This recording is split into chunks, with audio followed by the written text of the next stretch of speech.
नमस्कार, मैं अर्चना शर्मा और चढ़ती कला टाइम टीवी देख रहे सभी दर्शकों का स्वागत करती हूं। आप देख रहे हैं हिंदी के समाचारों की शुरुआत से पहले एक नजर आज की मुख्य सुर्खियों पर।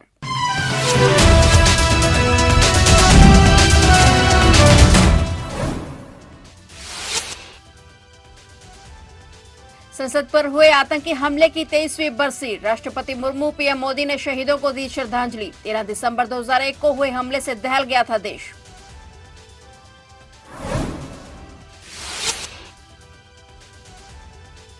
प्रयागराज में आज से महाकुंभ का आगाज। महाकुंभ के लिए आज संगम पर पीएम मोदी ने किया गंगा पूजन। करोड़ों की परियोजनाओं का किया लोकार्पण शिलान्यास।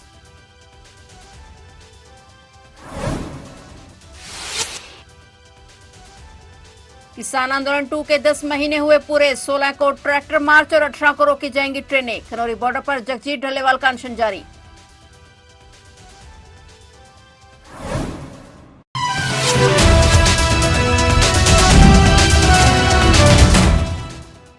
और अब समाचार विस्तार से।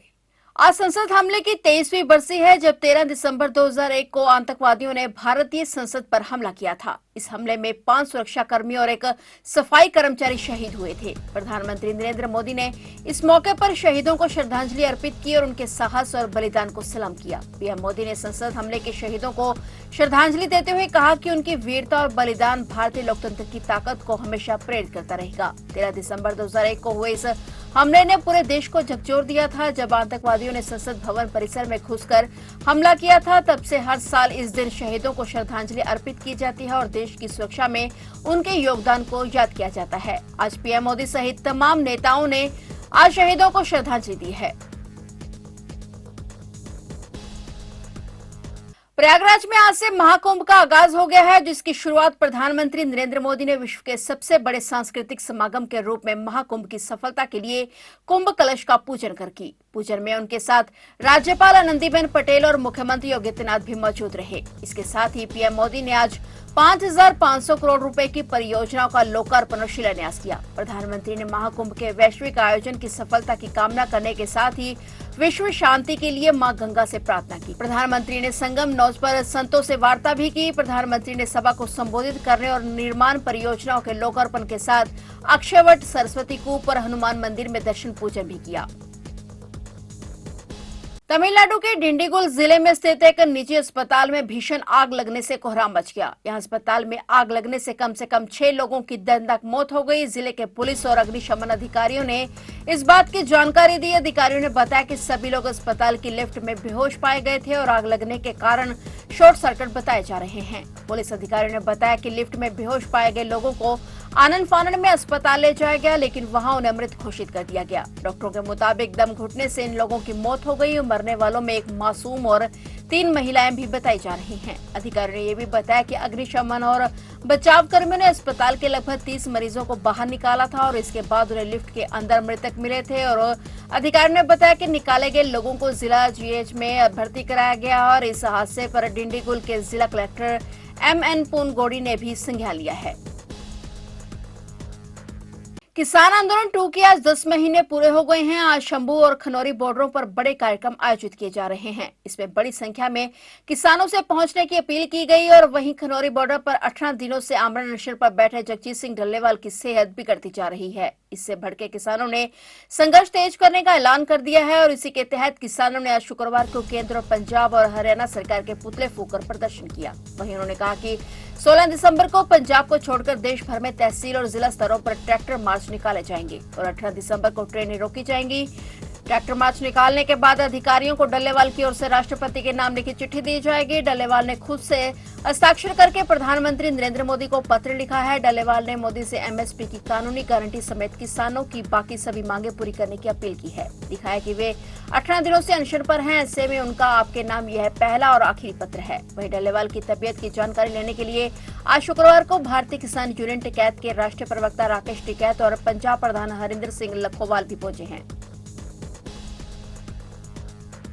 दिल्ली के 6 स्कूलों को आज तड़के एक ईमेल के जरिए बम की धमकी मिली और इसके बाद पुलिस और जांच एजेंसियों ने इन स्कूलों के परिसर की तलाशी शुरू कर दी। धमकी मिलने वाले स्कूलों में कई बड़े स्कूल शामिल हैं। इन स्कूलों ने तुरंत अपने अभिभावकों को मैसेज भेजा और कहा कि वे अपने बच्चों को आज स्कूल न भेजें। ईमेल में धमकी देने वाले ने कहा कि स्कूल परिसर में कई विस्फोटक रखे गए हैं और इन विस्फोटकों को स्कूल में बच्चों के बैग में छिपाया गया है। धमकी देने वाले ने यह भी दावा किया कि एक गुप्त डाक वेब समूह और रेड रूम में इस घटना की शामिल है और ईमेल में यह भी कहा गया कि बम बहुत शक्तिशाली है जो स्कूल की इमारतों को नष्ट कर सकते हैं और लोगों को गंभीर नुकसान पहुंचा सकते हैं। वहीं पुलिस अधिकारियों ने कहा कि उन्होंने धमकी के बाद तुरंत कार्रवाई और सभी संबंधित स्कूलों की जांच की है। पुलिस, बम निरोधक दस्ते और डॉग स्क्वाड की टीम ने स्कूलों की तलाशी ली, लेकिन अभी तक कुछ संदिग्ध नहीं मिला है। दिल्ली में इससे पहले भी कई स्कूलों को बम से उड़ाने की धमकी दी जा चुकी है। हर बार पुलिस ने इन धमकियों की जांच की, लेकिन बाद में यह अफवाह साबित हुई। हालांकि इस बार भी कोई बड़ा खतरा नहीं बताया गया है, लेकिन पुलिस हर स्थिति को गंभीरता से जांच रही है। डीसीपी उत्तरी की क्राइम टीम और बीकेटी पुलिस ने एक संयुक्त ऑपरेशन में बड़ी सफलता हासिल की है। 2 दर्जन से अधिक आपराधिक मामलों में वांछित और 25,000 के इनामी बदमाश अमित रस्तोगी को पुलिस ने मुठभेड़ के बाद गिरफ्तार कर लिया है। मुठभेड़ के दौरान अमित रस्तोगी घायल हो गया, जबकि उसका साथी राहुल मौके से फरार होने में कामयाब रहा। बीकेटी थाना क्षेत्र के अस्सी रोड मोड़ पर डीसीपी उत्तरी की क्राइम टीम प्रभारी विश्वनाथ प्रताप सिंह और बीकेटी थाना प्रभारी की टीम ने संयुक्त कार्रवाई की और पुलिस को गुप्त सूचना मिली थी कि कुख्यात बदमाश अमित रस्तोगी इस क्षेत्र में अपने साथी के साथ किसी अपराध को अंजाम देने की योजना बना रहा है। पुलिस टीम ने जैसे ही अमित रस्तोगी को घेरने की कोशिश की, बदमाश ने फायरिंग शुरू कर दी। पुलिस ने आत्मरक्षा में जवाबी कार्रवाई की, जिसमें अमित रस्तोगी को गोली लगी और वह घायल हो गया। पुलिस ने उसे मौके पर ही दबोच लिया, जबकि उसका साथी अंधेरे का फायदा उठाकर भाग निकला। गिरफ्तार अमित रस्तोगी के पास से एक देसी पिस्तौल, जिंदा कारतूस, मोटरसाइकिल और अन्य संदिग्ध सामान बरामद किया गया है। पुलिस इस बात की भी जांच कर रही है कि वह इन हथियारों और वाहनों का इस्तेमाल किन आपराधिक गतिविधियों में कर रहा था। डीसीपी उत्तरी की क्राइम टीम और बीकेटी पुलिस की इस कार्रवाई को एक बड़ी सफलता के रूप में देखा जा रहा है। देखें, दिनांक 12/13 दिसंबर 2024 की रात्रि में प्रभारी निरीक्षक बीकेटी को जरिए मुखबिर एक सूचना प्राप्त हुई कि क्षेत्र में संदिग्धों का मूवमेंट है। इस सूचना पर अपनी टीम के साथ इनके द्वारा चेकिंग लगाई गई थी। चेकिंग के दौरान ही एक मोटरसाइकिल से 2 व्यक्ति जाते हुए दिखाई दिए। उनको रोकने का जब प्रयास किया तो उन्होंने अपनी गाड़ी की रफ्तार तेज की। इस दौरान जब इनके द्वारा पीछा किया गया तो संदिग्ध व्यक्तियों के द्वारा पुलिस टीम के ऊपर फायरिंग की गई है।